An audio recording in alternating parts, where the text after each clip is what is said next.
Dear students, चूँकि पिछले lecture में भी हमने आईयूपीएक नोमेनक्लेचर ही डिस्कस किया था और इनफैक्ट हमने ये भी पढ़ा था कि जो भी आईयूपीएक नाम है, जो इसके डिफरेंट पार्ट्स हैं, कौन सा पार्ट क्या रिप्रेजेंट करता है।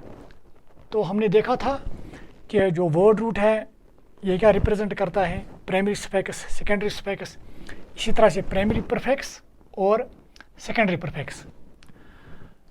आज का लेक्चर जो होगा उसमें हम स्पेशली सेकेंडरी प्रीफिक्स के बारे में ही और पढ़ेंगे। जनरली हम उन ऑर्गेनिक कंपाउंड्स को यहाँ पे डिस्कस करेंगे, उन ऑर्गेनिक कंपाउंड्स के नाम्स को यहाँ पे डिस्कस करेंगे जहाँ पे एक से ज़्यादा सबस्टिट्यूएंट्स होंगे। तो वो रूल्स पढ़ने से पहले मैं फिर चाहूँगा कि हम रिपीट करें यहाँ पे पहले वर्ड रूट के बारे में, प्राइमरी सफिक्स के बारे में, और ये फिर समझाने की कोशिश करेंगे हम बाय यूजिंग एन एग्जाम्पल। हम एग्जाम्पल को यहाँ पे इस्तेमाल करेंगे। सो अगर मैं यहाँ पे एक एग्जाम्पल लिखूँ, CH3 CH2 CH2 CH3, जब भी हम आईयूपीएक नेम देते हैं तो पहले हमें इसका क्या लिखना पड़ता है, वर्ड रूट। वर्ड रूट क्या रिप्रेजेंट करता है, number of carbon atoms in the longest continuous chain and that is called parent chain. तो अगर आप यहाँ पे देखेंगे वर्ड रूट रिप्रेजेंट करता है number of carbon atoms in the parent chain. तो यहाँ पे कितने कार्बन एटम्स है पेरेंट चेन में, 4। अगर एक होता तो मिथ हम लिखते हैं। इसी तरह से अगर 2 यहाँ पे इस पेरेंट चेन में होते तो हम वर्ड रूट के बदले इथ लिखते। तो इसी तरह से अगर 3 होते तो प्रोप, 4 के लिए ब्यूट, और इसी तरह से 5 के लिए हम पेंट लिखते हैं, 6 के लिए हेक्स एंड सो ऑन। तो यहाँ पे जो पेरेंट चेन है इसमें कितने कार्बन एटम्स हैं, तो यहाँ पे 4 है। तो इसके लिए हम वर्ड रूट लिखेंगे फिर ब्यूट।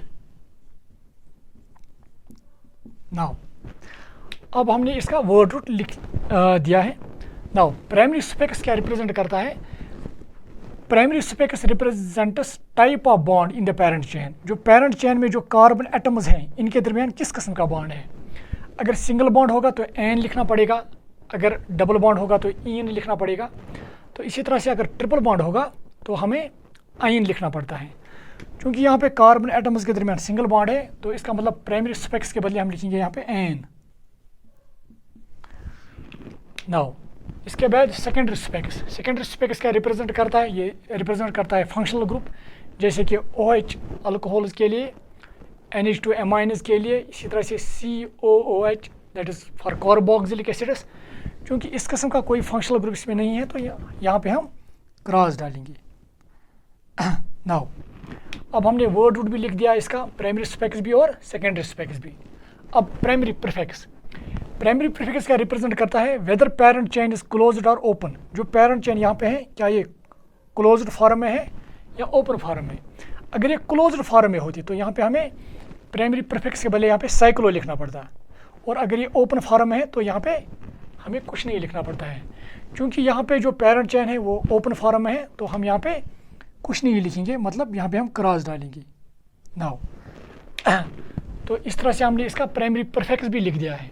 अब सेकेंडरी प्रीफिक्स।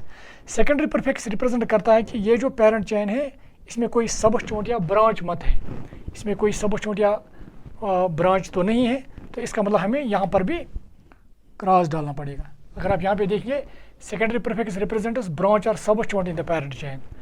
अगर मिथाइल होता, इथाइल, क्लोरो, इसी तरह से नाइट्रो, ब्रोमो, तो यहाँ पे आप देखते हैं कि न कोई यहाँ पे सबस्टिट्यूएंट है और न ब्रांच। मतलब अगर कोई मिथाइल ग्रुप इन 4 कार्बन से अलग होता, इस पेरेंट चेन से अलग होता, तो वो फिर इसका ब्रांच बन जाता। क्योंकि यहाँ पे वो नहीं है तो इसलिए हमने यहाँ पे क्रॉस डाला है। तो इसका अब आईयूपीएक नाम क्या आएगा, सिंपली BUTANE। क्योंकि हमें पता है कि हमने ये रूल पहले से ही पढ़ा है कि जो पहला लेटर है इस आईयूपीएक नाम का वो कैपिटल होना चाहिए। तो इस तरह से इसका आईयूपीएक नाम जो आएगा दैट इज़ ब्यूटेन। तो इस तरह से मैंने कोशिश की कि जो भी डिफरेंट पार्ट्स हैं आईयूपीएक नाम के वो हमने फिर समझने की कोशिश की यहाँ पे बाय यूजिंग दिस एग्जांपल। एक और एग्जांपल मैं देना चाहूँगा।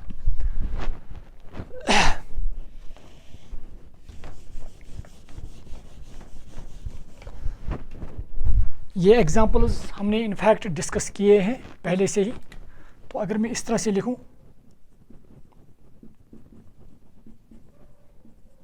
जैसे कि मैंने यहाँ पे OH डाला है इसमें, तो अगर आप पहले देखेंगे वर्ड रूट रिप्रेजेंट करता है number of carbon atoms in the parent chain. तो पैरेंट चेन यही है हमारे लिए। तो इसमें कितने कार्बन एटम्स हैं? 1 2 3 4। तो वर्ड रूट क्या आएगा फिर इसके लिए? फिर ब्यूट। नाउ अब प्राइमरी स्पेक्स रिप्रेजेंट करता है कि ये जो पैरेंट चेन है इसमें कार्बन एटम्स के दरमियान किस किस्म का बॉन्ड है। अगर सिंगल बॉन्ड है तो एन लिखना पड़ेगा, डबल बॉन्ड के लिए इन, और ट्रिपल बॉन्ड के लिए आइन। चूँकि सिंगल बॉन्ड है तो एन लिखना पड़ेगा यहाँ पे। नाउ इसके बाद अब secondary specs in fact it represents functional group. तो इनफैक्ट यहाँ पे फंक्शनल ग्रुप अगर आप देखेंगे OH ये एक फंक्शनल ग्रुप है अल्कोहल्स का। और अगर फंक्शनल ग्रुप होता है तो हमने पहले से ही रूल लिखा है, तो फिर इस पैरेंट चेन की नंबरिंग करनी पड़ती है। इस तरह से नंबरिंग करनी पड़ती है ताकि फंक्शनल ग्रुप को कम से कम नंबर मिले। तो अगर हम इस साइड से नंबरिंग करेंगे 1 2 फिर 3 पर आएगा फंक्शनल ग्रुप, और अगर इस साइड से राइट साइड से करेंगे तो 2 पर ही आएगा। तो कम नंबर इसको राइट साइड से ही नंबरिंग करने पर मिलेगा। तो इसका मतलब जो फंक्शनल ग्रुप है OH, अगर OH होगा तो इसके बदले हम क्या लिखते हैं? ऑल। और ऑल से पहले ये लिखना है कि किस पोजीशन पर है। तो ये किस पोजीशन पर है? 2 पोजीशन पर। तो यहाँ पे ये लिखना है हमें। तो इस तरह से हमने इसका वर्ड रूट भी लिखा, प्राइमरी स्पेक्स भी और सेकेंडरी स्पेक्स भी। नाउ अब देखिए आप प्राइमरी प्रीफिक्स रिप्रेजेंट करता है whether parent chain is closed और ओपन। जो ये पैरेंट चेन है ये क्लोज्ड है या ओपन है। अगर ये क्लोज्ड होती तो यहाँ पे साइक्लो लिखना पड़ता है, क्योंकि ये ओपन है तो यहाँ पे हम क्रॉस डालते हैं, मतलब यहाँ पे कुछ लिखना नहीं पड़ता है। अब इसके बाद secondary prefix it represents branch और सबस्टोन इन द पैरेंट चेन। यहाँ पे इस चेन में पैरेंट चेन में कोई ब्रांच या सबस्टोन मत है, जैसे कि मीथाइल, इथाइल, क्लोरो। तो इस किस्म का कोई सबस्टोन या ब्रांच इस पैरेंट चेन में नहीं है, तो यहाँ पे हम क्रॉस डालेंगे। तो अब इसका नाम लिखना है। इसका नाम आएगा BUTANE टू ऑल। मगर यहाँ पे हमने पहले से ये रूल पढ़ा है कि अगर सेकेंडरी स्पेक्स का साउंड वॉवेल होगा जैसे कि ऑल, तो फिर जो प्राइमरी स्पेक्स ये है इसका लास्ट ई ड्रॉप होता है, तो इसका नाम आएगा फिर BUTAN टू ऑल, क्योंकि ई इसका ड्रॉप होगा। तो इस तरह से ये इस ऑर्गेनिक कंपाउंड का नाम होगा। तो ये भी आप नोट कीजिएगा।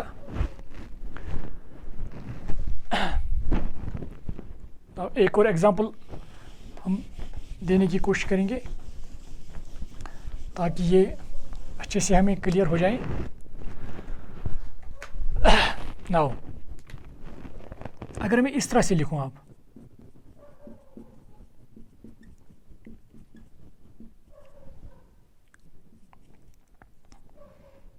ये देखिए आप तो सबसे पहले वर्ड रूट के लिए number of carbon atoms in the parent chain. तो चूंकि हमें पता है कि पैरेंट चेन वो चेन होती है that contains carbon atoms in the continuous form, और वो चेन सबसे लंबी होनी चाहिए। अगर आप ये देखेंगे ये और ये कंटिन्यूस है, ये और ये कंटिन्यूस है, ये और ये कंटिन्यूस है, ये और ये कंटिन्यूस है। तो इस कंटिन्यूस चेन में अगर हम देखेंगे कितने कार्बन एटम्स आएंगे? 1 2 3 4 5।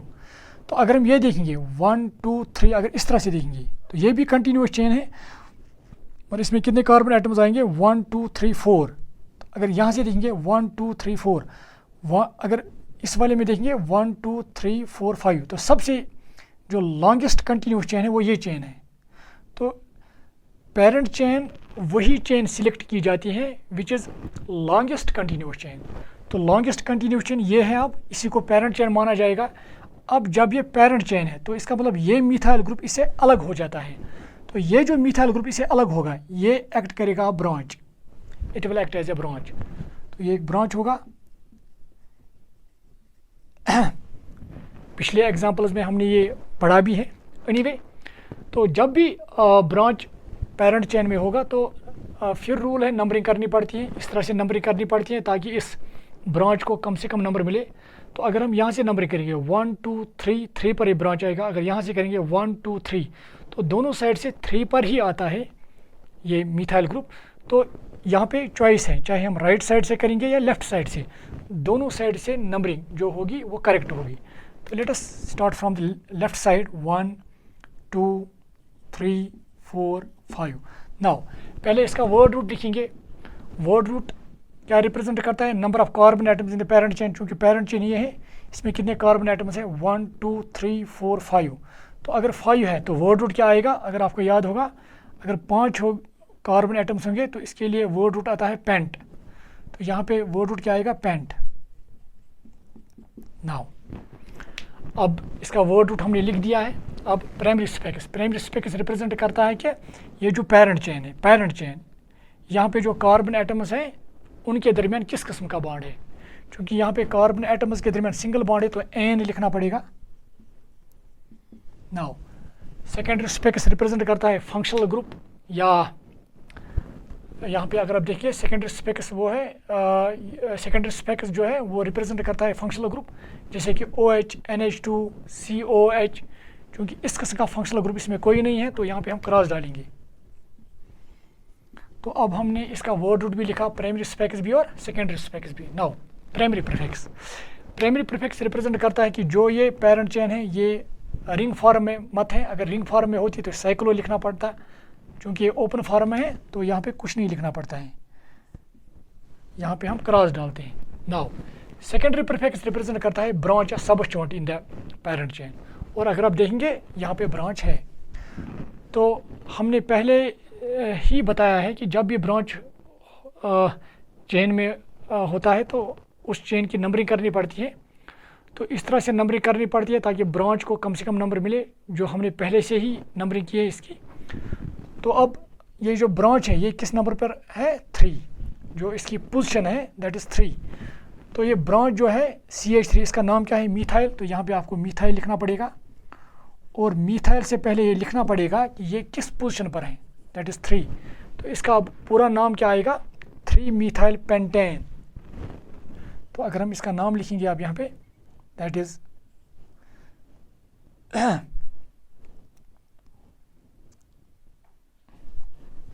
यहाँ पे ही लिखेंगे इसका नाम, इट इज़ 3 मीथाइल। ये M यहाँ पे कैपिटल होगा और डिजिट और वर्ड के दरमियान हाइफन यहाँ पे डाला जाता है, 3 मीथाइल पेंटेन। और ये एक ही वर्ड लगना चाहिए, इसके दरमियान गैप नहीं रखनी पड़ती है। TANE ये होगा इसका IUPAC नाम। तो आप ये प्लीज़ नोट कीजिएगा।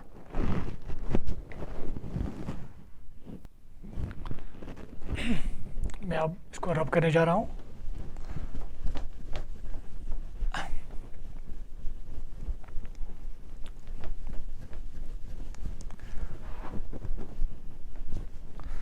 तो यहाँ पे मैं कुछ और जो फंक्शनल ग्रुप्स हैं वो दिखाना चाहूँगा।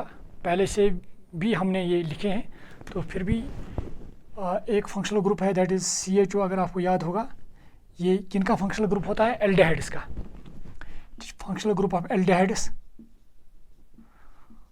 और अगर आपको याद होगा इसके बदले हम जो सेकेंडरी स्पेक्स लिखते हैं वो है AL। तो इसी तरह से एक और फंक्शनल ग्रुप है COOH।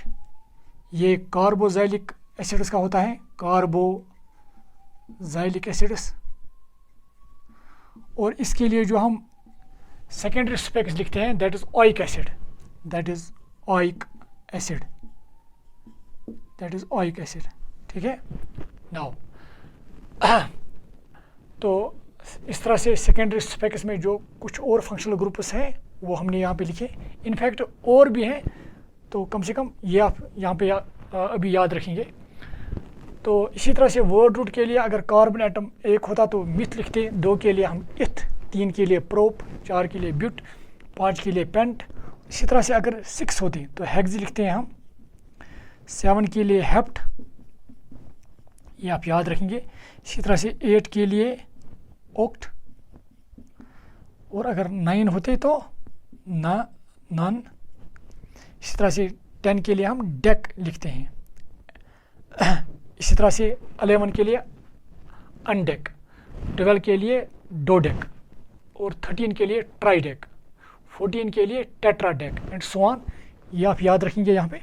नाउ तो ये भी मैंने बताया कि प्राइमरी प्रीफिक्स जो है ये रिप्रेजेंट करता है कि जो पेरेंट चेन है वो साइक्लिक है या ओपन फॉर्म में है। अगर वो साइक्लिक होगी तो प्राइमरी प्रीफिक्स के बदले हमें साइक्लो लिखना पड़ता था। तो अगर ओपन फॉर्म में है, ओपन फॉर्म मीन्स एसाइक्लिक, तो फिर हमें प्राइमरी प्रीफिक्स के बदले वहाँ पे कुछ नहीं लिखना पड़ता था, जैसे कि मैंने आपको दिखाया। इसी तरह से जो सेकेंडरी प्रीफिक्स है, सेकेंडरी प्रीफिक्स रिप्रेजेंट करता है ब्रांच या सबस्टिट्यूएंट इन द पेरेंट चेन। अगर CH3 होगा तो ये एक ब्रांच है, इसके बदले हम मिथाइल लिखते हैं। इसी तरह से अगर C2H5 इसके बदले इथाइल लिखते हैं। कुछ और हैं जो मैं यहाँ पे लिखना चाहूँगा। इसी तरह से NO2 होगा, ये भी एक सबस्टिट्यूएंट है, तो इसके बदले हमें नाइट्रो लिखना पड़ता है। या इसी तरह से CH3O, इसके बदले हमें लिखना पड़ता है मिथॉक्सी। ये आप याद रखिएगा, ये आप नोट कीजिएगा यहाँ पे। इसी तरह से C2H5O, इसके बदले लिखना पड़ता है इथॉक्सी। ये सभी सबस्टिट्यूएंट्स हैं या हम ब्रांचेस की यहाँ पे बात करते हैं, तो ये भी आप नोट कीजिएगा।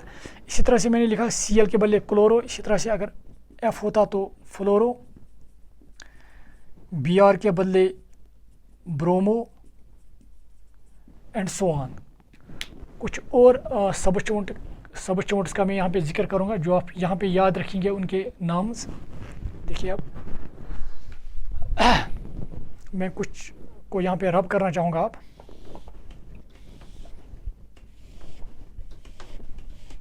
और ये भी आप याद रखिएगा, इनको भी मैं अब रब करने जा रहा हूँ, क्योंकि हम जो एग्जांपल्स देंगे वो यहाँ पर ही देने पड़ेंगे,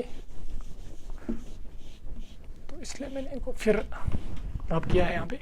नाउ इन सबस्टिट्यूएंट्स को आप ज़रूर याद रखिएगा।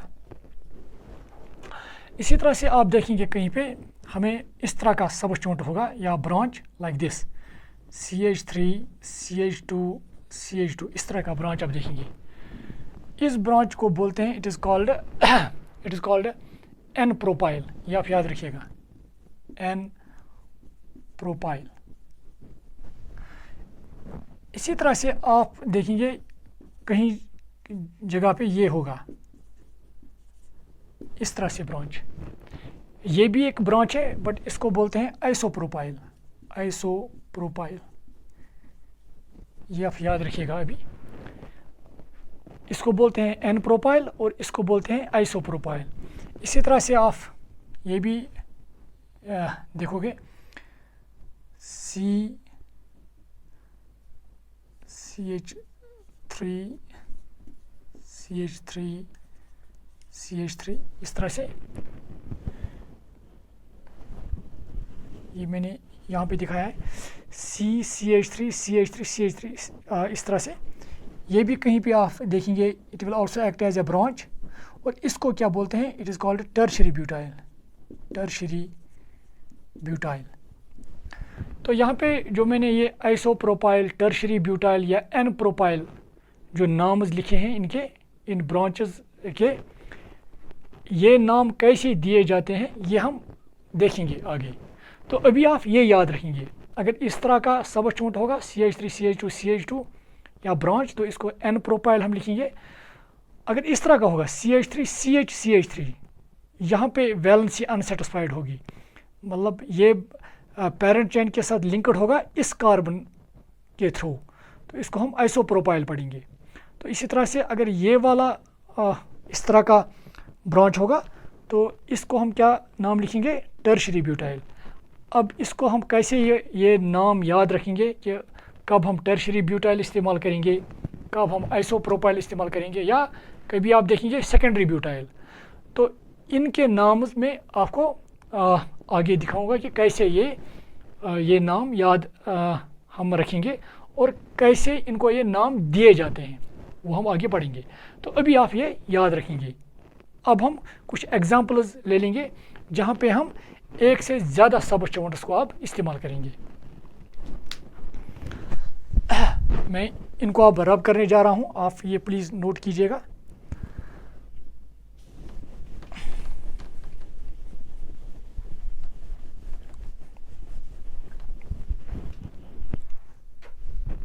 नाउ देखिए, अगर फॉर एग्जांपल हम यहाँ पे इस तरह से लिखेंगे CH3 CH2 CH2 CH2 CH3, ठीक है। चलो यहाँ पे एक मिथाइल ग्रुप है और चलो एक मिथाइल ग्रुप हम यहाँ पे एक और डालेंगे इस तरह का। तो हमें इसका नाम देना है अब। तो सबसे पहले वर्ड रूट, और वर्ड रूट में हम क्या पहले सिलेक्ट करते हैं पेरेंट चेन, और पेरेंट चेन किसको सिलेक्ट करते हैं, longest continuous chain. Longest continuous chain को ही हम पेरेंट चेन सिलेक्ट करते हैं।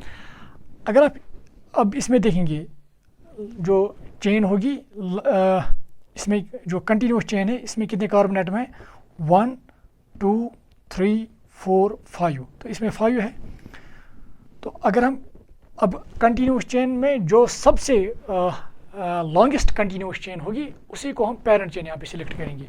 तो इसमें अब हमें 5 कार्बन आते हैं। अगर हम इस तरह से देखेंगे, ये और ये कंटिन्यूअस है, ये और ये कंटिन्यूअस है, और ये कंटिन्यूअस है, और ये भी एक कंटिन्यूअस चेन है। फिर इस कंटिन्यूअस चेन में कितने कार्बन एटम आएंगे, देखिए आप 1 2 3 4, इसमें 4 ही आएंगे। अब इसमें आते थे 5, ठीक है, ये आप याद रखिएगा अभी। तो एक और तरीका है, हम इस तरह से भी ले लेंगे 1 2 3 4 5। अगर इस तरह से ले लेंगे, इसमें भी 5 आएंगे, इसमें भी 5 ही आते थे। एक और तरीका है 1 2 3, इसमें 3 ही आते हैं। अब हमें पहले देखना है कि जो लॉन्गेस्ट कंटिन्यूअस चेन है, तो लॉन्गेस्ट कंटिन्यूअस चेन में कितने कार्बन हमें आते हैं, 5। तो या हमें ये लेनी होगी या हमें ये लेनी होगी। तो चाहे आप ये ले लो आप, चाहे आप ये स्ट्रेट वाली ले लो, दोनों तरीकों में आपका जो इस कंपाउंड का नाम आएगा वो एक ही होगा, एक ही नाम आएगा। तो इसका मतलब है कि चाहे हम ये वाली चेन एज पेरेंट चेन ले लेंगे या ये जो स्ट्रेट है इसको हम पेरेंट चेन मान के चलेंगे। तो लेटेस्ट जो स्ट्रेट चेन है इसी को हम पेरेंट चेन कंसिडर करेंगे। तो उसके बाद आप इसका नाम हम देखेंगे। नाउ सी, क्योंकि इसमें भी 5 आते हैं और इसमें भी 1 2 3 4 5, और दोनों तरीक़ों से अगर आप नाम देना चाहोगे, दोनों तरीक़ों से इसका नाम सेम आएगा। तो मैं इसको अब, तो कम से कम हमने एक चीज़ अब क्लियर किया है कि पेरेंट चेन हमने सिलेक्ट की है। अब पेरेंट चेन क्या है, ये वाली पेरेंट चेन है। तो अब पेरेंट चेन में कितने कार्बन है, 1 2 3 4 5। अगर 5 है तो वर्ड रूट हमें इसका लिखना पड़ेगा। वर्ड रूट क्या आएगा इसका, पेंट। नाउ अब पेंट प्लस। अब प्राइमरी स्पेक्स रिप्रेजेंट करता है जो ये पेरेंट चेन में कार्बन है, ये वाले कार्बन, इनके दरमियान किस किस्म का बॉन्ड है, सिंगल बॉन्ड है, डबल बॉन्ड है, ट्रिपल बॉन्ड है। क्योंकि इसमें सिंगल बॉन्ड है इन कार्बन एटम्स के दरमियान, तो एन लिखना पड़ेगा यहाँ पे। नाउ अब सेकेंडरी स्पेक्स रिप्रेजेंट करता है फंक्शनल ग्रुप। क्योंकि यहाँ पे फंक्शनल ग्रुप कोई नहीं है तो यहाँ पे हम क्रॉस डालेंगे। इससे पहले अब वर्ड रूट भी हमने लिखा, प्राइमरी स्पेक्स भी, सेकेंडरी स्पेक्स भी। अब है primary prefix. Primary prefix represent करता है कि ये जो पेरेंट चेन में कार्बन एटम्स है इन्होंने रिंग मत बनाया है। तो इन्होंने रिंग नहीं बनाया तो क्रॉस यहाँ पर भी डालेंगे। ये भी हमने रूल पहले से ही पढ़ा है। नाउ सेकेंडरी प्रीफिक्स रिप्रेजेंट करता है ब्रांच या सब इंस्ट्रूमेंट। जब हमने इसको पेरेंट चेन मान के चला है तो इसका मतलब ये दो ग्रुप्स इनसे अलग हुए हैं। तो ये जो ग्रुप जो पेरेंट चेन से अलग हुए हैं, they will act as branch या सब इंस्ट्रूमेंट। और जब भी ब्रांच या सब इंस्ट्रूमेंट होगा तो नंबरिंग करनी पड़ती है। तो नंबरिंग किस तरह से करनी पड़ती है, इनफैक्ट नंबरिंग इस तरह से करनी पड़ती है कि जिस साइड से ब्रांच कम नंबर पे आएगा तो उसी साइड से नंबरिंग करनी पड़ती है। अगर हम यहाँ से देखेंगे 1 2, यहाँ पे 3 पर आएगा ब्रांच। अगर आप यहाँ से देखें 1 2 पर ही, तो किस साइड से ब्रांच का नंबर जो है वो किस साइड से कम नंबर पे आता है, तो वो आता है राइट साइड से। तो इसको हम राइट साइड से ही आप नंबरिंग करिए 1 2 3 4 5, ये रूल है। मैं फिर यहाँ पे कहना चाहूँगा, अगर पेरेंट चेन में ब्रांच है और अब इस पेरेंट चेन को नंबरिंग करनी पड़ती है, इस तरह से नंबरिंग करनी पड़ती है कि जिस साइड से ब्रांच पहले आएगा उसी साइड से नंबरिंग करनी पड़ती है। मतलब जिस साइड से ब्रांच का जो नंबर जो होगा, जिस साइड से वो कम हमें आएगा तो उसी साइड से नंबरिंग करनी पड़ेगी। अगर अब इस साइड से, मैं फिर कहने जा रहा हूँ, अगर इस साइड से करेंगे 1 2 इस पर 3 पर आ जाता, तो अगर इस साइड से करते 1 2 पर ही ब्रांच आता, तो जिस साइड से पहले ब्रांच आएगा उसी साइड से नंबरिंग करनी पड़ती है। तो इसका मतलब इस साइड से हमें नंबरिंग करनी पड़ेगी। नाउ अब हमें इसका नाम लिखना है, क्योंकि यहाँ पे इससे पहले जो हमने एग्जाम्पल्स यहाँ पे दिए थे, वहाँ पे हमने सिर्फ एक ही सब स्टूडेंट इस्तेमाल किया था या एक ही ब्रांच इस्तेमाल किया था। तो यहाँ पे अब 2 ब्रांचेस हैं, 2 पर भी है ब्रांच और 3 पर ही भी ब्रांच है, और ये ब्रांच क्या है, दैट इज़ मीथाइल, और दोनों जगहों पर मीथाइल है, 2 पर भी है मीथाइल, 3 पर भी है मीथाइल। जब एक ही ब्रांच एक से ज़्यादा जगहों पर होता है तो हम इसको 2 बार इसका नाम नहीं लिखते हैं, बल्कि इसके नाम, जो इसका नाम होगा उससे पहले प्रीफिक्स इस्तेमाल करते हैं ताकि उनका नंबर हम रिप्रेजेंट करें। फॉर एग्जांपल, क्योंकि ये मीथाइल है 2 पर भी और 3 पर भी, हम इसको मीथाइल 2 मीथाइल 3 मीथाइल नहीं लिखेंगे, हम इसका नाम मीथाइल ही लिखेंगे। मगर चूंकि ये 2 बार है तो इसलिए इससे पहले हम प्रीफिक्स यूज़ करेंगे डाई, तो फिर बन जाएगा ये डाई मीथाइल। अब ये डाई मीथाइल का मतलब है 2 मीथाइल ग्रुप से यहाँ पे। अब किस किस पोजीशन पर है वो हमें यहाँ पे लिखना है, एक तो है 2 पर और दूसरा है 3 पर। तो यहाँ पे हम लिखेंगे अब डाई मीथाइल, क्योंकि जब एक ही ब्रांच एक से ज़्यादा बार पेरेंट चेन में होगा तो उसके लिए हम प्रीफिक्स, सिंपल प्रीफिक्स इस्तेमाल करते हैं, di for 2, tri for 3 and so on.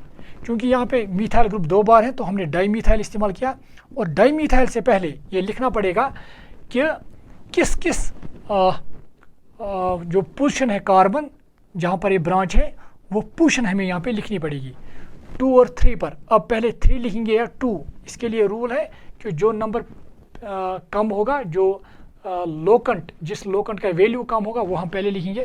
तो इसका वैल्यू अब यहाँ पे आएगा नाम 2 4, और जब भी एक से ज़्यादा डिजिट्स एक ही जगह पर होंगे तो उनको सेपरेट करना पड़ता है बाय कामा। तो अब इसका नाम क्या आएगा, 2, 4 डाई मीथाइल पेंटेन, ये इसका नाम आएगा। तो आप इसको प्लीज़ नोट कीजिएगा।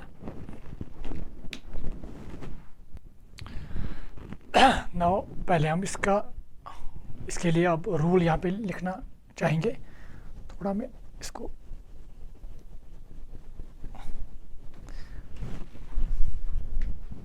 एक्चुअली यहाँ पे हमें क्या मिला था, पेंटेन, ये हुआ प्राइमरी प्रीफिक्स, और ये था 2 3 डाई मीथाइल, 2 3 डाई मीथाइल, ये नाम आया था।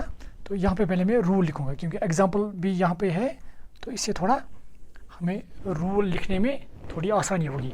तो एक रूल है कि जब एक ही ब्रांच या एक ही सबस्टिट्यूएंट एक से ज़्यादा बार होगा तो हम उस सबस्टिट्यूएंट का नाम बार बार नहीं लिखते हैं, बल्कि उस सबस्टिट्यूएंट के नाम से हम सिंपल प्रीफिक्स इस्तेमाल करते हैं, लाइक डाई, ट्राई, एटसेट्रा। तो यहाँ पे लिखेंगे, या रूल ऑफ याद रखिएगा, if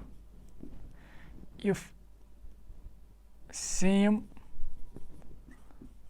substituent or branch is present in the parent chain,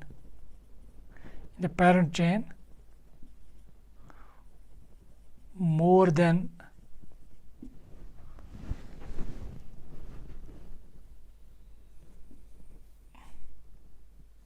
one time, then we use prefixes like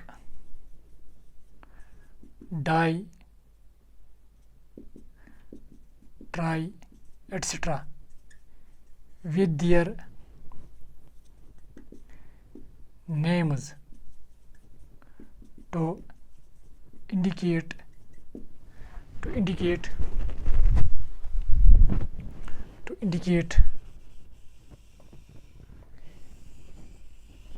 their number, number in the parent chain. ठीक है ना। तो अगर एक से ज़्यादा बार एक ही किस्म के सब स्टूडेंट्स या ब्रांच पेरेंट चेन में होंगे तो हम उनका नाम बार बार नहीं लिखते हैं, बल्कि वो कितने हैं उनका नंबर हम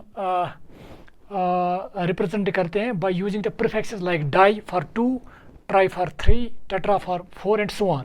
तो ये आप यहाँ पे नोट कीजिएगा ये रूल।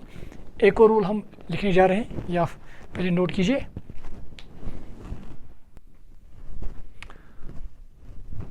तो मैं इसको अब रब करने जा रहा हूँ, ये आप नोट कीजिएगा।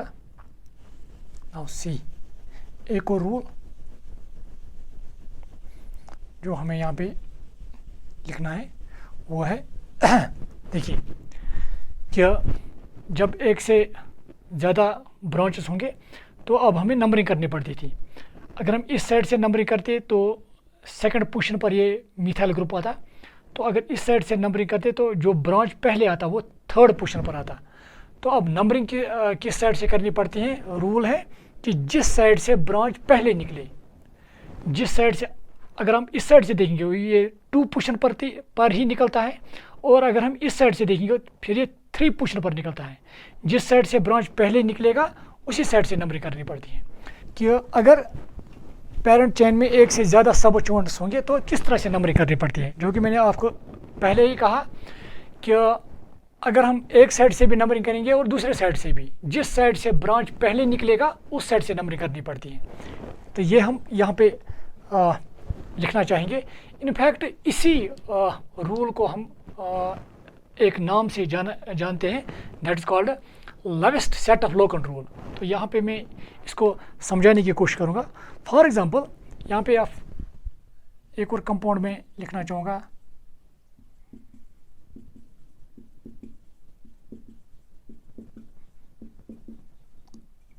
यहाँ पे लिखा है मैंने, ठीक है। तो ये समझो यहाँ पे एक ग्रुप है CH3, तो यहाँ पे एक CH3 हमने लिखा, ठीक है। देखिए आप जो मैंने आपको पहले ही कहा कि पहले क्या करना पड़ता है कि वर्ड रूट के लिए आपको लॉन्गेस्ट कंटिन्यूस चेन सिलेक्ट करनी पड़ेगी। ये तो इनफैक्ट जो लॉन्गेस्ट कंटिन्यूस चेन है वो यही है। अब जब ये लॉन्गेस्ट कंटिन्यूस चेन है, ये पेरेंट चेन है, ये दो एक्ट करेंगे एज ब्रांच, और जब ब्रांच होंगे तो हमें पहले ही पता है कि इसको नंबरिंग करनी पड़ेगी। अब नंबरिंग किस साइड से करनी पड़ेगी? अगर हम नंबरिंग करेंगे इस साइड से 1 2 3 4, फिर 4 पर ब्रांच आएगा। अगर इस साइड से 1 2 3 पर ही, जिस साइड से ब्रांच पहले निकलेगा उस साइड से नंबरिंग करनी पड़ेगी। तो इसका मतलब नंबरिंग किस साइड से करनी पड़ेगी? राइट साइड से। 1 2 3 4 5 6 7 8, ठीक है ना, क्योंकि इस साइड से ब्रांच पहले निकला है। तो ये इनफैक्ट करेक्ट नंबरिंग है इसकी। पर मैंने अभी कहा कि इसको हम एक रूल से जानते हैं, that is called lowest set of locant rule. Lowest set of locant rule, पहले आप देखिए lowest set of locant rule है क्या। Lowest set of locant rule, तो इनफैक्ट ये lowest set of locant rule है क्या? According to lowest set of locant rule, जो भी ये पेरेंट चेन है आपको इसकी नंबरिंग करनी है फ्रॉम ऑल पॉसिबल साइड्स। जिस तरीके से हम इसकी नंबरिंग कर सकते हैं पेरेंट चेन की, उस तरीके से हमें ये नंबरिंग करनी है। और फिर यहाँ पे जो लोकेंट्स हैं, जो नंबर है, जहाँ पे पेरेंट चेन पे जो नंबर है, जिस नंबर पे ब्रांच यहाँ पे पाया जाता है, the number which indicates the position of branch और substituent, that number is called locant. ये तो हमने पहले ही पढ़ा है। तो अब हमें क्या करना है, फॉर एग्जांपल हमने इस साइड से हम नंबरिंग दी है, अब हमें लोकंटस, जो भी लोकंटस है उनका सेट बनाना है। जैसे कि फॉर एग्जांपल यहाँ पे लोकंट है 3 और है लोकंट 5, तो इसका हमें सेट बनाना है। अगर हमने इस साइड से नंबरिंग की, फॉर एग्जांपल इसको हम मानेंगे ए पाथ, अगर हमने ए पाथ से नंबरिंग की तो ए पाथ में जो सेट ऑफ लोकंट्स है वो क्या है, ए पाथ से अगर हम ए पाथ मानेंगे तो एक तो 3 पर है और 5 पर है, ये है लोकंटस, सेट ऑफ लोकंटस। ठीक है, तो ये हुआ सेट ऑफ लोकंटस जब हम राइट साइड से नंबरिंग करेंगे। राइट साइड को हमने अब नाम दिया है ए पाथ। नाउ अगर हम इस साइड से नंबरिंग देते तो मैं ये समझाने की कोशिश करूंगा lowest set of locant rule है क्या। अगर हम इस साइड से अब नंबरिंग करेंगे, लेट पाथ बी, ये समझो, फिर हम यहाँ से नंबरिंग करते, लेट इट इज 1 2 3 4 5 6 7 8, ठीक है ना। तो फिर इस साइड से नंबरिंग करते, तो अगर हम इसको मानेंगे अब पाथ बी, अगर हम पाथ बी देखेंगे तो बी पाथ से जो सेट ऑफ लोकंट्स आएगा, देखिए वो क्या, मतलब आपको नंबर यहाँ पे लिखना है जहाँ पर ब्रांच निकला है। यहाँ पे एक तो 4 पर निकला है, देखिए आप 4 पर, और फिर है 6 पर, अगर हम ये वाली नंबर देखेंगे, ठीक है ना, 6। तो इस तरह से हमें इस चेन के 2 पॉसिबल तरीके हैं नंबरिंग करने की, या हम पाथ ए इस्तेमाल करेंगे या पाथ बी इस्तेमाल करेंगे। अगर आप पाथ ए देखेंगे और पाथ बी, यहाँ पे जो सेट ऑफ लोकंट है और यहाँ पे जो सेट ऑफ लोकंट्स है, इनको आपको कंपेयर करना है। और आप ये भी याद रखिएगा, जब भी आप ये सेट ऑफ लोकंट्स लिखेंगे, इस सेट में पहले आप वो उस लोकंट का वैल्यू लिखेंगे जिसका वैल्यू कम होगा, फिर जिसका ज़्यादा, मतलब जैसे कि 3 और 5, पहले आप 3 लिखेंगे फिर 5, इसी तरह से 4 और 6, यहाँ पे पहले 4 फिर 6 लिखना है। ठीक है, नाउ अब इन 2 पाथ्स में से कौन सी पाथ सही है नंबरिंग करने के लिए, इसके लिए आपको क्या करना है, आपको जो सेट ऑफ लोकंट्स है इनको कंपेयर करना है 1 बाय 1। जैसे कि इसका 3, इसका 4, अब इन 2 में से जिसका वैल्यू कम होगा, जिस सेट में लोकंट का वैल्यू कम होगा, वही सेट सही होगा इस चेन को नंबरिंग देने के लिए, या हम कहेंगे वही पाथ सही होगी इस चेन को नंबरिंग देने के लिए। फॉर एग्जांपल पाथ ए में आता है यहाँ पे 3 पहले, पाथ बी में आता है 4, तो कम वैल्यू किसका है 3, तो इसका मतलब पाथ ए ही सही है। नाउ एक और पॉइंट यहाँ पे आप ये याद रखिएगा, इन केस अगर इसका वैल्यू भी 3 होता और इसका भी 3 होता, तो फिर आपको आगे जाना है, फिर आपको इस सेट में जो दूसरा लोकंट है वो कंपेयर कर रहे हैं, इसका दूसरा लोकंट इसके दूसरे लोकंट से, फिर इन 2 में से जिसका वैल्यू कम होता वही डिसाइड करता कि नंबरिंग किस साइड से होती। अगर फॉर एग्जांपल यहाँ पे अगर ये और ये सेम होती लेट, तो यहाँ पे हम डिसाइड नहीं कर पाते, तो अब इन 2 को देखना पड़ता, तो फिर किस साइड में लोकंट का वैल्यू कम है 5 मतलब पाथ ए, फिर पाथ ए ही सही थी। ठीक है, तो इस तरह से इस रूल को हम lowest set of locant rule कहते हैं। तो lowest set of locant rule है क्या, that we have to give numbering to the parent chain from all the possible sides, and then we compare the set of locusts, जो ये set of locusts है वो हम compare करते हैं।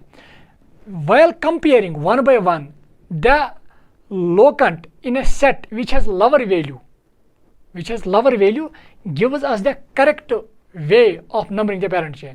तो ये हम यहाँ पे रूल लिखना चाहेंगे, और इसी रूल को मैंने सम अप इस तरह से किया था कि जब भी आप इसको नंबरिंग दे देंगे, फॉर एग्जांपल अगर आप इस साइड से भी नंबरिंग दे देंगे, इस साइड से जिस साइड से ब्रांच पहले निकलेगा, वही तरीका सही है नंबरिंग देने का। उसी रूल को हम इस रूल का नाम देते हैं, that is lowest set of locant rule. तो मैं अब इस रूल को अब यहाँ पे लिखना चाहूँगा, देखिए आप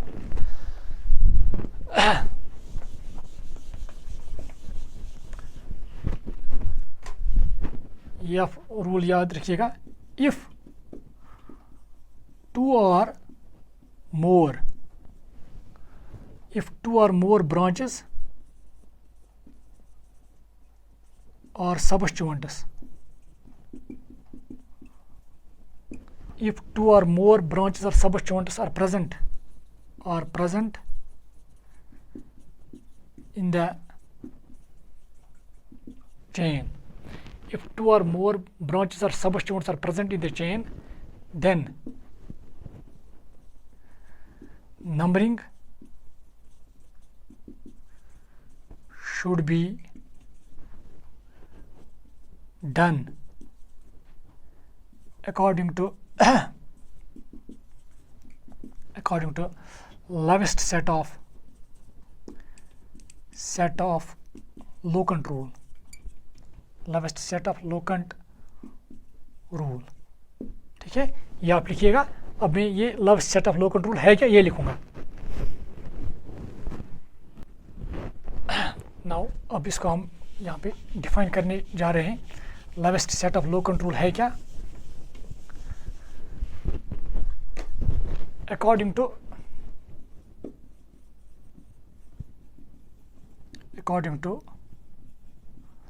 lowest set of locant rule, numbering should be done to the parent chain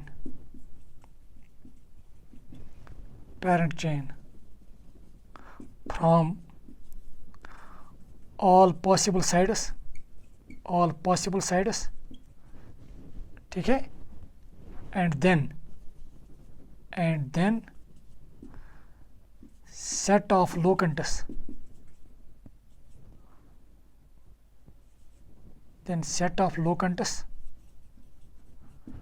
should be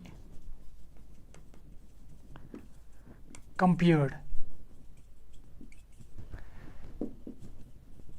The path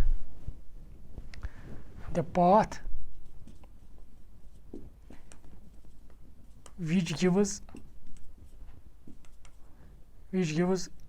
lower value of locant while comparing with other set is correct path for numbering the chain। तो ये actually है कि lowest set of locant rule है क्या। तो मैंने ये कहा कि जब आपको डिफरेंट जो पॉसिबल तरीके होंगे आपको जो लोकेंट्स के सेट बनाने हैं, तो उन सेट्स को आपको कंपेयर करना है। जिस सेट में लोकेंट का वैल्यू पहले कम आएगा वही पाथ जो होगी वही सही पाथ होगी उस पेरेंट चेन को नंबरिंग देने के लिए। जैसे कि अगर आप यहाँ पे देखिए पाथ ए और बी में, तो यहाँ पे 3 है, यहाँ पे 4 है, तो कम वैल्यू किसका है? 3 लोकेंट का। तो ये किस पाथ से आया है? पाथ ए से। तो इसका मतलब पाथ ए ही सही तरीका है इस चेन को नंबरिंग देने के लिए। तो ये आप नोट कीजिएगा यहाँ पे। तो मैं इसको अब रब करने जा रहा हूँ।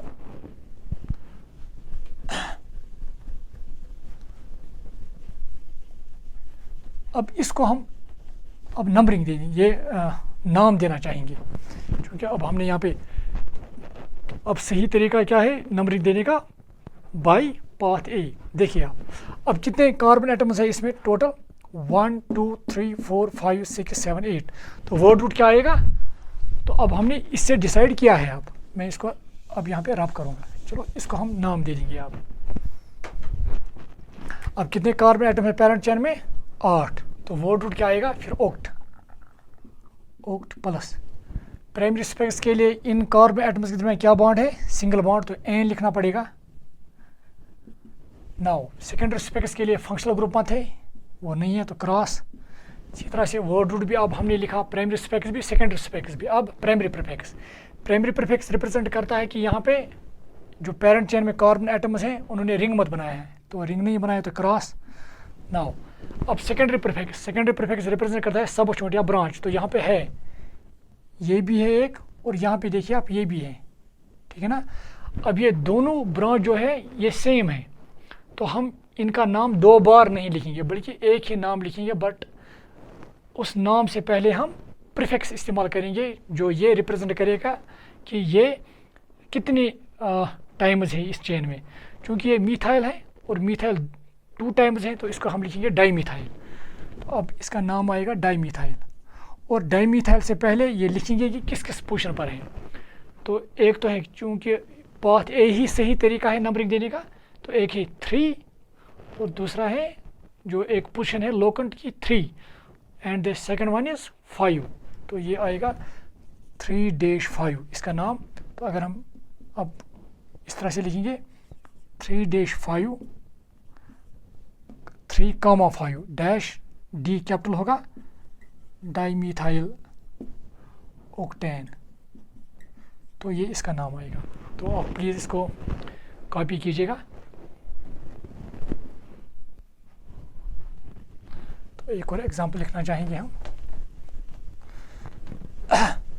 इस रूल को मैंने आपको सिंपल तरीके से याद रखने के लिए कहा है कि आप सिंपली क्या करेंगे कि आप डिफरेंट साइड से नंबरिंग करेंगे, जिस साइड से ब्रांच पहले निकलेगा तो उसी साइड से नंबरिंग सही है। जैसे कि अगर यहाँ पे एक और एग्जांपल देना चाहेंगे, CH3 CH2 CH2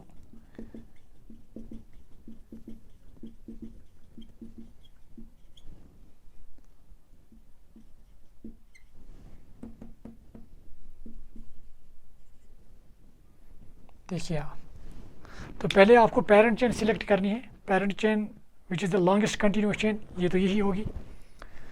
तो इसमें कितने कार्बन है 1 2 3 4 5 6 7 8 9, तो वर्ड रूट क्या आएगा फिर नन प्लस। अब प्राइमरी स्पेक्स रिप्रेजेंट करता है कि इन कार्बन एटम्स के दरमियान क्या बॉन्ड है, सिंगल बॉन्ड है तो एन लिखेंगे। नाउ सेकेंडरी स्पेक्स रिप्रेजेंट करता है फंक्शनल ग्रुप मत है, वो क्रॉस। अब ये तीनों हमने लिख दिए हैं। प्राइमरी प्रीफिक्स रिप्रेजेंट करता है कि इन्होंने ये रिंग मत बनाया है। नाउ सेकेंडरी प्रीफिक्स रिप्रेजेंट करता है सबस्टिट्यूएंट। इनफैक्ट जब हम ये पेरेंट चेन मानेंगे तो ऑटोमेटिकली ये एक्ट करेंगे सबस्टिट्यूएंट्स या ब्रांच, तो जब भी सबस्टिट्यूएंट या ब्रांच होंगे तो नंबरिंग करनी पड़ती है। अब नंबरिंग किस साइड से करेंगे, जो मैंने आपको कहा सिंपल तरीका क्या है, अगर आप इस साइड से नंबरिंग करेंगे 1 2 3 4 फिर 5 पर ब्रांच आएगा, यहाँ से 1 2 इस पर 3 पर ही आएगा, तो जिस साइड से पहले ब्रांच निकलेगा उसी साइड से आपको नंबरिंग करनी पड़ेगी। तो इसका मतलब है इस साइड से 1 2 3 4 5 6 7 8 9, और यही जो मैंने बताया कि जिस साइड से पहले ब्रांच आएगा उसी साइड से नंबरिंग करनी है। इसी को इनफैक्ट नाम दिया गया है lowest set of low control. अगर आप उस तरीके से भी देखोगे उससे भी आपको आएगा कि नंबरिंग इस राइट साइड से ही करनी पड़ेगी आपको, ठीक है। एक और चीज़ आप याद रखिएगा, जिस साइड से ब्रांच पहले निकलेगा उसी साइड से नंबरिंग करनी पड़ेगी। ये ब्रांच कौन है, इसका नेचर क्या है, इस पर डिपेंड नहीं करता है। सिंपली आपको देखना है ब्रांच किस साइड से पहले निकलता है, जिस साइड से ब्रांच पहले निकलता है उसी साइड से नंबरिंग करनी पड़ेगी, ये आप याद रखिएगा यहाँ पे। नाउ अब वर्ड रूट भी हमने लिख दिया, प्राइमरी स्पेक्स भी सेकेंडरी स्पेक्स भी, प्राइमरी प्रीफिक्स भी और सेकेंडरी प्रीफिक्स हमें अब लिखना है इसका। क्योंकि इसके 2 मिथाइल ग्रुप है तो डाईमिथाइल लिखेंगे। तो डाईमिथाइल से पहले हम ये लिखेंगे कि किस किस पर है, जैसे कि 3 और 5, तो यहाँ पे लिखेंगे 3,5, तो इसका नाम क्या आएगा 3,5 डाईमिथाइल ऑक्टेन, ठीक है। नाउ फिर भी मैं यहाँ पे क्लियर करना चाहूँगा कि अगर आप इसको lowest set of low control apply करेंगे उस तरीके से जिस तरीके से मैंने अभी डिफाइन भी किया है। एक तो मैंने सिंपली कहा कि आप सिंपली देखेंगे ब्रांच किस साइड से पहले निकला है उसी साइड से। अगर हम lowest set of low control भी यहाँ पे अप्लाई करेंगे, पहले सेट्स बनाएंगे, तो उस साइड से भी इसी साइड से आपको नंबरिंग मिलेगी। आप देखिए पहले, अगर हम मानेंगे इसको पाथ ए, तो पाथ ए जो है इसमें जो सेट ऑफ लोकेंट है वो कौन कौन सा है, 3 और 5। देखिए आप 3 और 5, तो चलो सेट बी इस साइड से रखेंगे, तो इसका क्या आएगा फिर 1 2 3 4 5 6 7 8 9।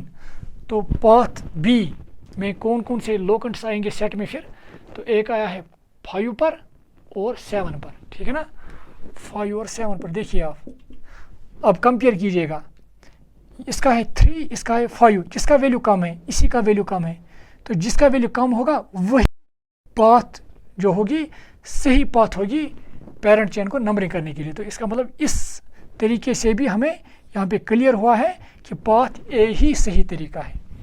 अब ये lowest set of locant rule इस तरह से अप्लाई करने में थोड़ा टाइम लगता है, इसी वजह से मैंने आपको कहा सिंपली कि जब आप देखोगे पेरेंट चेन जब आपने सिलेक्ट की होगी, तो जिस साइड से ब्रांच पहले निकलेगा उसी साइड से आपको नंबरिंग करनी है। तो ये था regarding lowest set of locant rule, या जब एक से ज़्यादा सबस्टिट्यूएंट्स होते हैं तो उनको कैसे लिखा जाता है आईयूपीए नेम में। तो कुछ एग्जांपल्स और लिखेंगे यहाँ पे।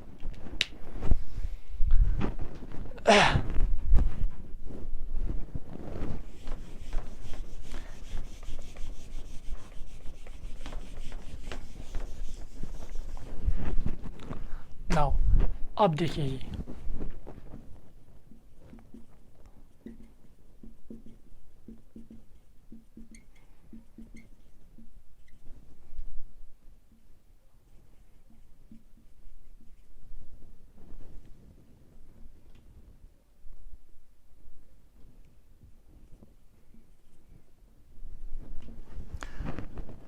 अगर आपको इसको नाम देना होगा तो पहले आपको वर्ड रूट बताना होगा। वर्ड रूट के लिए आपको लॉन्गेस्ट कंटिन्यूस चेन सिलेक्ट करनी होगी। तो लॉन्गेस्ट कंटिन्यूस चेन ये है, अगर आप ये भी देखोगे ये भी उतनी ही लंबी कंटिन्यूस चेन है। तो इसका मतलब चाहे आप ये ले लो या ये, दोनों तरीक़ों से आपका नाम जो आप नाम दे दोगे इस चेन को, इस ऑर्गेनिक कंपाउंड को, दोनों तरीक़ों से एक ही नाम आएगा। तो let us select this as a parent chain. तो अगर ये पेरेंट चेन है तो ये अब इस पेरेंट चेन से बाहर निकले हैं, तो इसका मतलब ये दो एक्ट करेंगे एज ब्रांच। देखिए आप तो आपको पहले अब नंबरिंग करनी है, क्योंकि इसमें ब्रांच है तो नंबरिंग करनी है। अब नंबरिंग अगर आप इस साइड से नंबरिंग करेंगे 1 2 3 4 पर ब्रांच आता है, और इस साइड से देखिए 1 2 3 पर ही ब्रांच आता है, ये ब्रांच।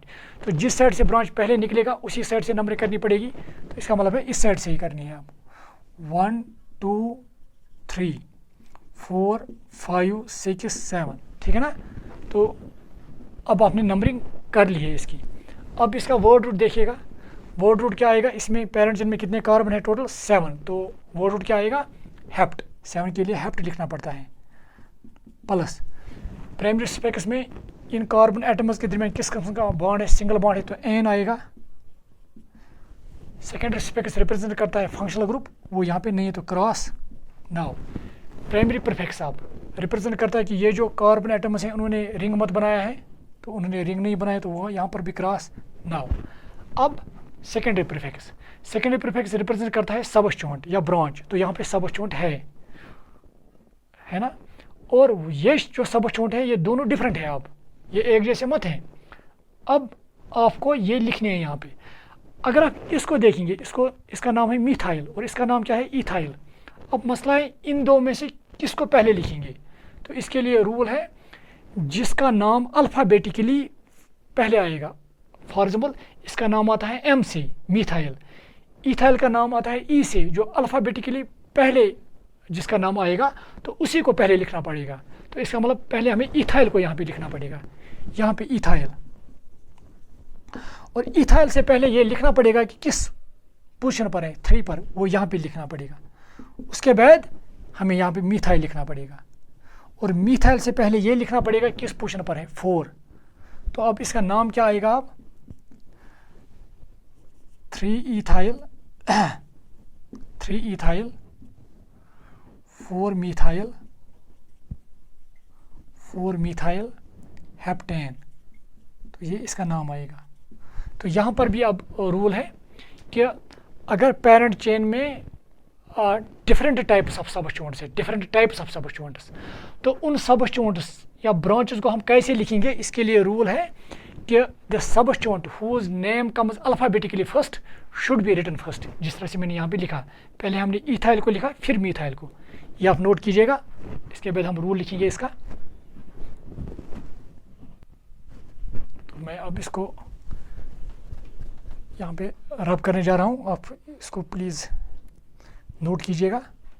नाउ ये आप रूल अब याद लिखिएगा, ये आप लिखिएगा। ये रूल है, इफ parent chain contains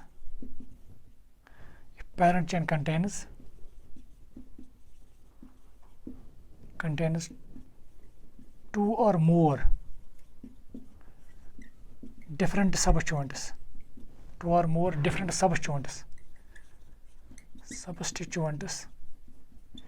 या or branches,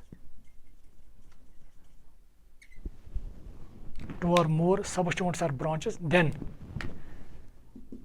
then they should be written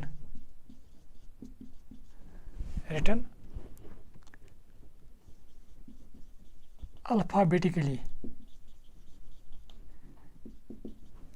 in the IUPAC name। मतलब अल्फ़ाबेटिकली, मतलब जिसका नाम अल्फ़ाबेटिकली पहले आएगा उसी को यहाँ पे पहले लिखना है। तो ये आप नोट कीजिएगा। यहाँ पे मैं इसको अब रब करने जा रहा हूँ।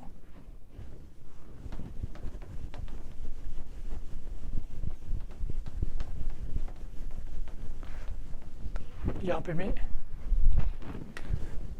इसकी एग्जांपल आप साथ ही लिखिएगा। For example, if parent chain contains substituents like ethyl and methyl, then we write first ethyl and then methyl because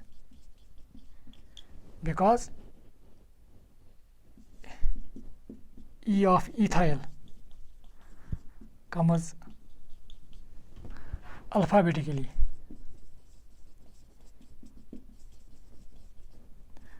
first, then M of methyl. ये आप नोट कीजिएगा।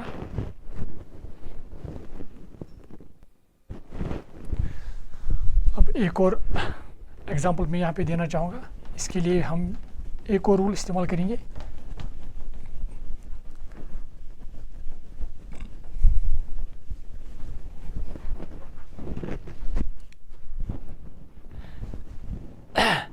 फॉर एग्जांपल, अगर मेरे पास इस तरह से एक और चेन है,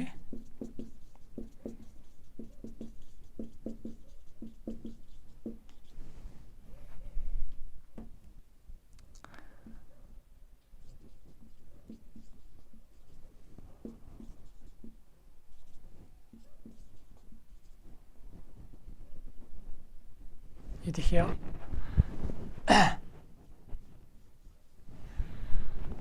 तो पहले वर्ड रूट के लिए हमें लॉन्गेस्ट चेन सिलेक्ट करनी है।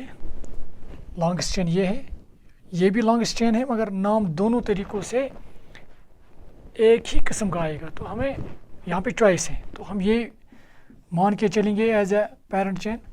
तो अगर हम ये पेरेंट चेन मान के चल रहे हैं तो अब इसकी नंबरिंग करनी पड़ेगी, क्योंकि जब हमने इसको पेरेंट चेन माना है तो ये एक्ट करेगा एज ए ब्रांच, ये भी एक्ट करेगा एज ए ब्रांच, ये भी एक्ट करेगा एज ए ब्रांच। तो जब ब्रांच पेरेंट चेन में होता है तो नंबरिंग करनी पड़ती है। नंबरिंग इस तरह से करनी पड़ती है कि ताकि ब्रांच को कम से कम नंबर मिले। अगर हम इस साइड से देखेंगे 1 2 3 4 पर ब्रांच आता है, अगर इस साइड से 1 2 3 पर ही, तो जिस साइड से ब्रांच पहले निकलेगा उसी साइड से नंबरिंग करनी पड़ेगी। तो इसका मतलब हमें राइट साइड से ही नंबरिंग करनी पड़ेगी। 1 2 3 4 5 6 7। अगर आप यहाँ पे लावेस्ट सेट ऑफ लोकेंट रूल भी इस्तेमाल करेंगे, जिस तरह से मैंने आपको दिखाया, उस तरीके से भी आपको लगेगा। इनफैक्ट आप देखेंगे वहाँ पे कि जो नंबरिंग करनी पड़ेगी वो राइट साइड से ही करनी पड़ेगी। एनीवे, तो अब हमने इसकी नंबरिंग की है। कितने कार्बन है टोटल पेरेंट चेन में? 7। तो इसके लिए जो वर्ड रूट आएगा वो हेप्ट, यहाँ पे मैं लिखूँगा हेप्ट प्लस। प्राइमरी स्पेक्स के लिए इन कार्बन एटम्स के दरमियान जो बॉन्ड है, सिंगल बॉन्ड है एन। सेकेंडरी स्पेक्स फंक्शनल ग्रुप मत है तो cross.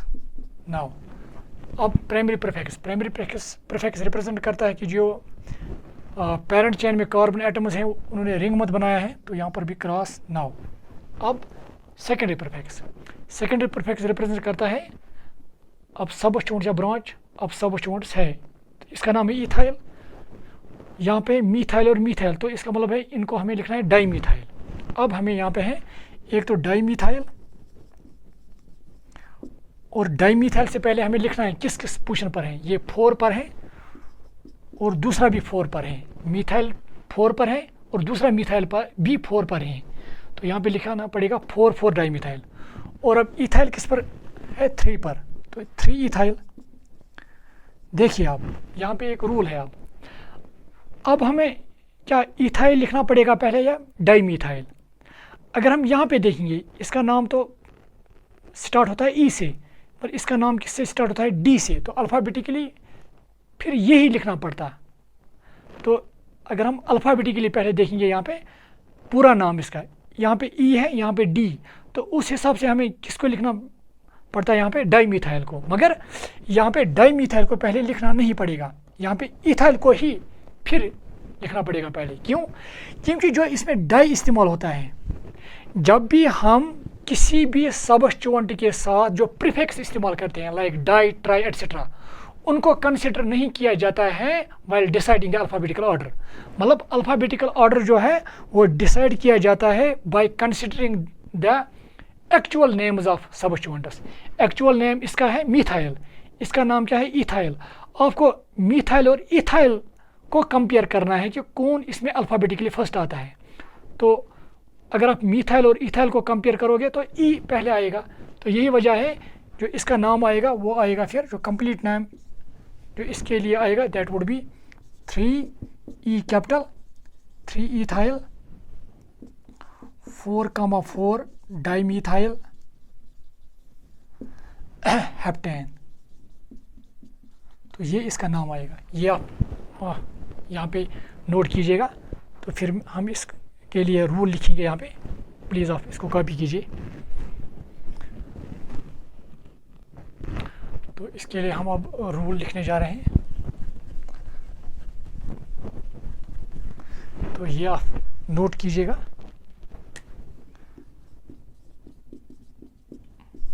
Note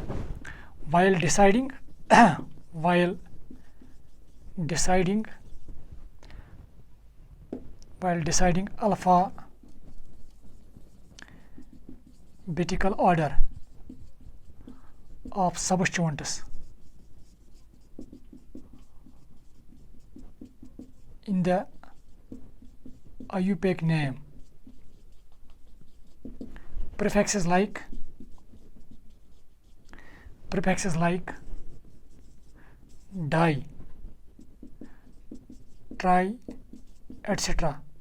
are not considered while deciding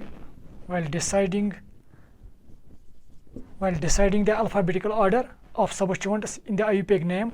Prefixes like die, try, etc. are not considered. In fact,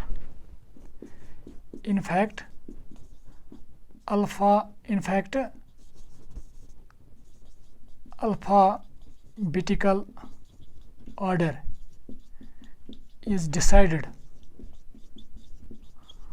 on the basis of actual names of substituents और branches, ठीक है ना। मतलब जो हम सबस्टिट्यूएंट्स के साथ ये डाई ट्राई इस्तेमाल करते हैं वो कंसिडर नहीं किया जाता है while deciding the alphabetical order. और ये भी आप याद रखेंगे, ये जो डाई ट्राई हम इस्तेमाल करते हैं इन सबस्टिट्यूएंट्स के साथ, इनको हम कंसिडर नहीं करते हैं while deciding the alphabetical order. फिर डिसाइड क्या किस बेस पे डिसाइड करते हैं? On the base of their actual names. जैसे कि यहाँ पे हमें एक्चुअल आया था डाई मीथाइल, मगर आपको डाई को कंपेयर नहीं करना है, आपको इनका सबस्टिट्यूएंट्स का एक्चुअल नेम देखना है। इसका है फिर मीथाइल, इसका इथाइल। जब आप मीथाइल और इथाइल को कंपेयर करते हैं तो उस हिसाब से फिर इथाइल ही पहले आता है। तो ये आप यहाँ पे नोट कीजिएगा। तो यहाँ पे मैं एक एज एग्जांपल में लिखना चाहूँगा।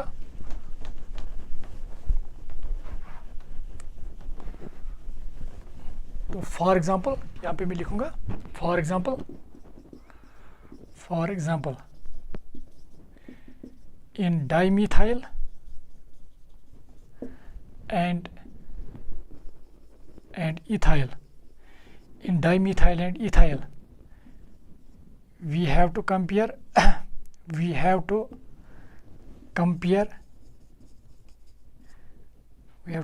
between E of ethyl and M of methyl, ठीक है ना। तो जब आपको डाई मीथाइल और इथाइल के दरमियान कंपेयर करना है तो आपको डी को यहाँ पे कंसिडर नहीं करना है, इस ब्रांच का एक्चुअल नेम देखना है जो किससे स्टार्ट होता है? एम से। और जब आप एम और ई के दरमियान कंपेयर करोगे तो ऑटोमेटिकली इथाइल पहले आएगा, जो मैंने आपको दिखाया है और जिसका नाम भी हमने यहाँ पे लिखा है। तो ये एक और रूल था जो हमने यहाँ पे डिस्कस किया है। एक और रूल हम लिखना चाहेंगे यहाँ पे।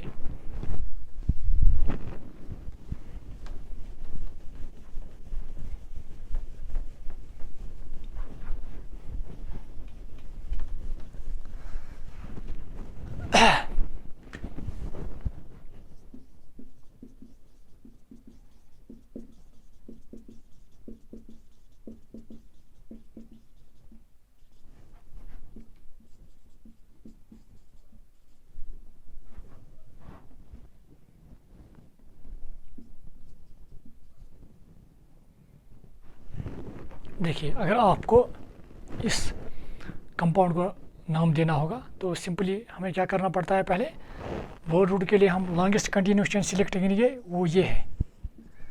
तो अगर आप ये भी देखेंगे ये भी होगी, मगर दोनों चाहे आप इस साइड को सिलेक्ट करोगे या इस साइड को, दोनों तरीक़ों से नाम जो आएगा कंपाउंड का वो सेम ही होगा। एनीवे, तो हम इसको एज पेरेंट चेन मान कर चलेंगे। अब ब्रांच देखिए आप 1 2 3 मीथाइल 1 2 3, यहाँ पर भी सबस्टिट्यूएंट है तो यहाँ पर भी 3 पर ही ब्रांच आता है और इस साइड से भी 3 पर ही ब्रांच आता है। मगर अगर यहाँ पे मीथाइल होता और यहाँ पर भी मीथाइल होता तो इसका मतलब फिर दोनों तरीक़ों, चाहे आप राइट साइड से नंबरिंग देते या लेफ़्ट साइड से, दोनों तरीक़ों से नंबरिंग जो नाम आता वो सेम आता। मगर यहाँ पे जो सबस्टिट्यूएंट है वो डिफरेंट है, और जब सबस्टिट्यूएंट डिफरेंट है, और एक तो डिफरेंट है और दूसरी बात ये सेम पोजीशंस पे हैं when numbering is done from either side. अगर फॉर एग्जांपल यहाँ पे इथाइल इस पोजीशन पर होता लेट, तो इसकी पोजीशन क्या होती? इस साइड से 1 2 3 4, तो इसकी पोजीशन क्या होती? 1 2 3, तो फिर नंबरिंग करनी पड़ती लेफ्ट साइड से ही। मगर चूँकि ये मीथाइल भी थर्ड पोजीशन पर ही है जब हम नंबरिंग करते हैं लेफ्ट साइड से, और इथाइल भी थर्ड पोजीशन पर ही है जब हम नंबर करते हैं राइट साइड से। तो जब डिफरेंट सबस्टिट्यूएंट्स होते हैं on same positions when numbering is done from either side, then the substituent which comes alphabetically first should get the preference. मतलब यहाँ पे फिर प्रेफरेंस इसको मिलेगी, तो इसका मतलब नंबरिंग यहाँ से करनी पड़ेगी 1 2 3 4 5 6 7 8। तो वर्ड रूट क्या आएगा? ऑक्ट। अब प्राइमरी स्पेक्स में इनके दरमियान क्या बॉन्ड है? सिंगल बॉन्ड को, तो इसका मतलब एन और सेकेंडरी सफिक्स फंक्शनल ग्रुप मत है तो यहाँ पे क्रॉस डालेंगे। नाउ प्राइमरी प्रीफिक्स, ये जो कार्बन है पेरेंट चेन में उन्होंने रिंग मत बनाया है तो यहाँ पर भी क्रॉस। अब सेकेंडरी प्रीफिक्स, इसके लिए हमें सबस्टिट्यूएंट्स को लिखना पड़ेगा। तो सबस्टिट्यूएंट्स के लिए जो रूल है वो पहले ही हमने बताया है कि जिसका नाम अल्फ़ाबेटिकली फर्स्ट आएगा उसी को लिखना है, उसकी पोजीशन क्या है वो नहीं कंसिडर करनी है, सिंपली नाम देखना है कि जिसका नाम अल्फ़ाबेटिकली फर्स्ट आएगा उसी को पहले लिखना है। तो देखिए आप, तो इथाइल का नाम ई से आता है, मिथाइल का एम से, तो अल्फ़ाबेटिकली इसका नाम पहले आएगा तो इथाइल यहाँ पे लिखेंगे फिर, और इथाइल से पहले इसकी पोजीशन दिखाएंगे यहाँ पे, दैट इज़ 3। इसके बाद मिथाइल, और मिथाइल से पहले इसकी पोजीशन दिखाएंगे, दैट इज़ 6। तो इसका नाम क्या आएगा अगर हम पूरा नाम लिखेंगे, 3 इथाइल 6 मिथाइल ऑक्टेन, तो ये नाम आएगा। तो ये आप प्लीज़ कॉपी कीजिएगा। तो इसके लिए हम यहाँ पे रूल लिखने जा रहे हैं, तो मैं इसको रब करने जा रहा हूँ।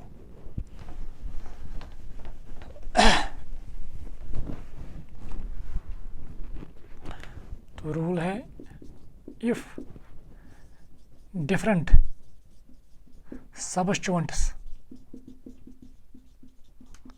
are present in the same position, if different substituents are present in the same position in the parent chain in the parent chain, when numbering is done from either side, then the substituent which comes alphabetically first should get the preference, should get the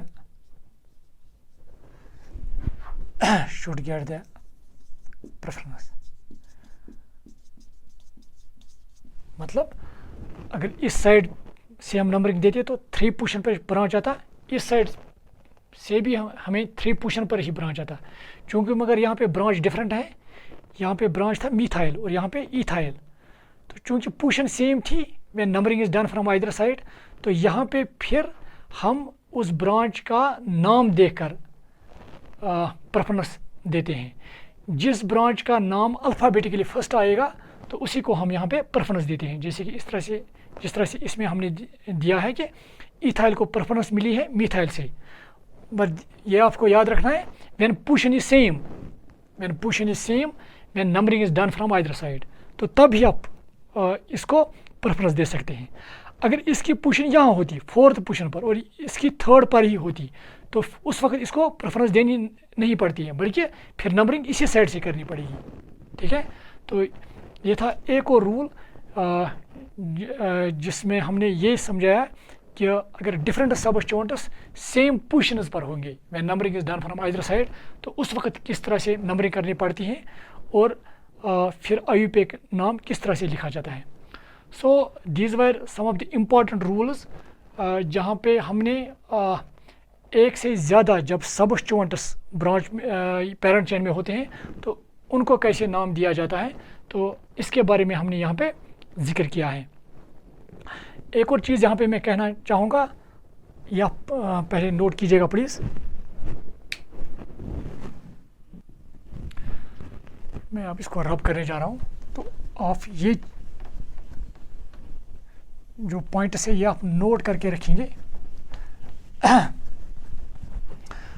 तो एक तो हमने ये कहा था कि जब भी हम डिफरेंट सबस्टिट्यूएंट्स को लिखते हैं IUPAC नेम में, जैसे कि अगर हम सबस्टिट्यूएंट्स होते मिथाइल और इथाइल, तो फिर किसको हम पहले लिखते, जिसका नाम अल्फ़ाबेटिकली फर्स्ट आता, तो यहाँ पे हमें इथाइल को लिखना पड़ता था पहले, फिर मिथाइल को।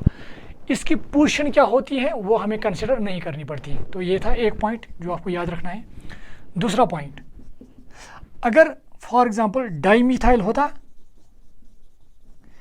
और इथाइल होता तो इन दो में से किसको भी लिखना पड़ता है हमें, अगर आपको याद होगा तो यहाँ पर भी हमें इथाइल को ही लिखना पड़ेगा, क्योंकि इनफैक्ट इसके साथ बेशक यहाँ पे डाई है DI, मगर इस डाई को हम कंसिडर नहीं करते हैं while deciding the alphabetical order. Alphabetical order हम डिसाइड करते हैं on the basis of actual names of the substituents, मतलब आपको मिथाइल और इथाइल के दरमियान कंपेयर करना है, तो उस हिसाब से भी यहाँ पे इथाइल ही आता। तो ये था दूसरा पॉइंट। तीसरा पॉइंट जो आप याद रखेंगे, कुछ सबस्टिट्यूएंट्स हैं जहाँ पे हम प्रीफिक्स इस्तेमाल करते हैं, जैसे कि आइसो या नियो। फॉर एग्जांपल आप देखेंगे आइसोप्रोपाइल या नियोप्रोपाइल, सॉरी नियोपेंटाइल, नियोपेंटाइल, ठीक है। ये जो आइसो और नियो है, एक पॉइंट ऑफ याद रखिएगा, आइसो और प्रोपाइल के दरमियान कोई हाइफन नहीं डालना पड़ता है, ये इसके साथ अटैच होता है। और अगर आपको अब आइसो प्रोपाइल अगर कहीं पे किसी ब्रांच में या पेरेंट चेन में आइसो प्रोपाइल भी होता और नियोपेंटाइल भी, तो ये जो आइसो और नियो है ये कंसिडर किए जाते हैं with the names of the substituents. मतलब अगर आपको कंपेयर करना है कि इन दो में से आप पहले किसको लिखेंगे, आपको ये आइसो को मान कर चलना पड़ेगा कि जैसे कि ये इसी नाम के साथ जुड़ा है। मतलब आपको कंपेयर वहाँ पे करना पड़ेगा I और यहाँ पे N को, याद रखिएगा आप। मैं फिर यहाँ पे बताना चाहूँगा, जो आइसो और नियो ये ऐसे प्रीफिक्सेस हैं जिनको हम कंपेयर करते हैं while deciding the alphabetical order. एक और इम्पॉर्टेंट पॉइंट ये याद रखिएगा। इसी तरह से अगर कहीं पे सबस्टिट्यूएंट्स में इस तरह से आएगा सेकेंडरी ब्यूटाइल, ठीक है, और फॉर एग्जांपल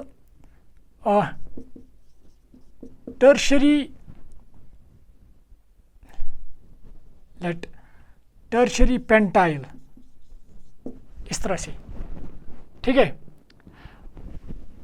यहाँ पे जो सेकेंडरी इसके साथ है, सेकेंडरी इसके बाद हाइफन आता है, यहाँ पर भी टर्शरी उसके बाद हाइफन, जो ये सेकेंडरी और टर्शरी है, अगर ये सबस्टिट्यूएंट्स के साथ होगा भी तो इनको हम कंसिडर नहीं करते हैं while deciding the alphabetical order. मतलब अगर इन दो के दरमियान आपको अल्फ़ाबेटिकल ऑर्डर डिसाइड करना है तो आप इसमें से B को कंपेयर करेंगे और इसमें से P को कंपेयर करेंगे। मुझे उम्मीद है कि आपको ये जो मैंने आपको कुछ रूल्स बताए हैं कि वो आपको समझ आए होंगे। मैं फिर कह रहा हूँ, आइसो और नियो ये कंपेयर होते हैं while deciding the alphabetical order. मतलब अगर आपको आइसो प्रोपाइल और नियो पेंटाइल में कंपेयर करना है तो आप इसके I और इसके N को कंपेयर करोगे तो जो अल्फ़ाबेटिकली फर्स्ट आएगा उसी को आपको पहले लिखना है। मगर जो सेकेंडरी और टर्शरी ब्यूटाइल है, फॉर एग्जाम्पल जो सेकेंडरी यहाँ पे है, सेकेंडरी ब्यूटाइल और टर्शरी पेंटाइल, जो इसमें सेकेंडरी हैं और इसमें जो टर्शरी हैं वो कंपेयर नहीं किए जाते हैं while deciding the alphabetical order. तो अगर इन दो में से आपको डिसाइड करना होगा कि पहले किसको लिखेंगे, तो आपको